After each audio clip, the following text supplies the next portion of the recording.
actually found out my birth choice by accident, and I really think it was divine intervention, because when we initially, me and my child's mother, we found out that she was pregnant.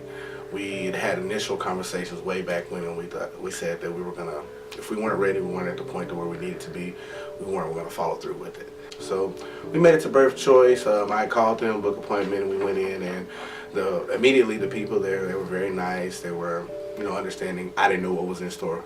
So come to find out, found out our little Briley, she actually had a heartbeat, and she made the decision. Her mom, she was like, you know what, I can't go through with this. I don't want to do it. And she was like, I want to keep her. And I was just like, okay, you know what, I'm totally fine with that. And I was thinking the same thing in my head, because from that moment I was just like, all right, if we don't go through it, me and her won't be able to continue to strive and be together, because it's just that simple fact. We know what happened, and we know we did. So that's actually how I met birth choice, why I came to be here. And then they also found out about the fatherhood program, and that's how I met TC.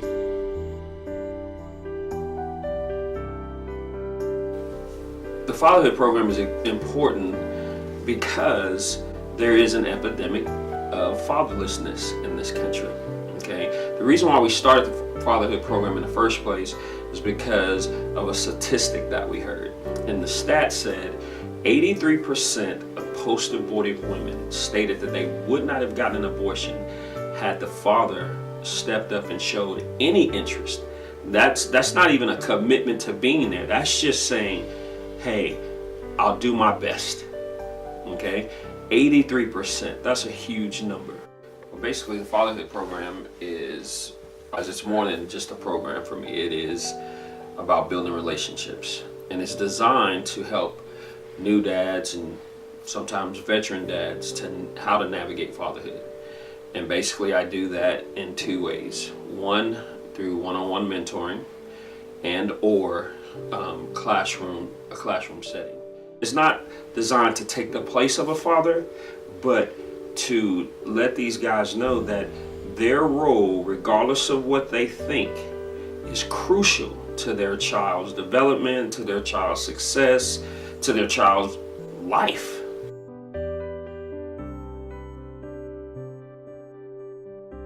I definitely would recommend the fatherhood classes to anyone, no matter if you're a single parent, you're a two-parent household, because it's going to teach you things that maybe you didn't think about, or also, it just helps you get clarification on some things that you may not know. You don't know what you don't know. So going through this program, it's not going to do anything to hurt you. It's only going to push you forward and help you to be great.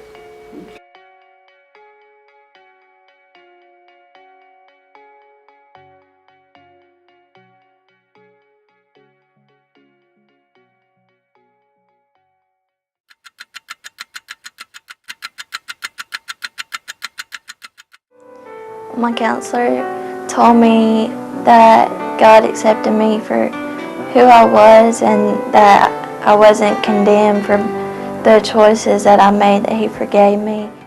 Well, I'm Tara, and that was me 21 years ago, and this is the rest of my story. When I moved here in the fall of 1997, I was 17 and pregnant with my daughter, and I was all alone. Her father was not involved, and so I knew no one in the town. When I came, all I had was basically my parents. In 1999, I met my husband. In 2000, we were married, and in December of that year, we had my son. His name's Blake, and he's already 18 now and grown. My husband, and his name is Jerry, raised my daughter. He loved her from the very first time he met her. That has been her daddy ever since. Lily, growing up, was very quiet, hardly ever gave me any trouble, even as a teenager. She loves to read. She graduated with 3.9 GPA, and now Lily's 21 years old. She was married in 2017. After she married, she told us that she was going to join the Air Force. She did, and she's doing medical in it and hoping to pursue possibly a doctor, so I may get my doctor after all.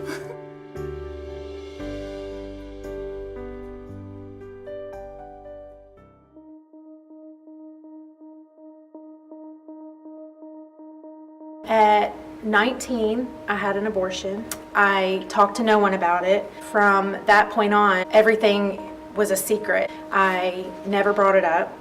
At 20, I got pregnant again and I had another baby. And once I started having children from that point on, I was terrified that God was going to punish me and take my kids away.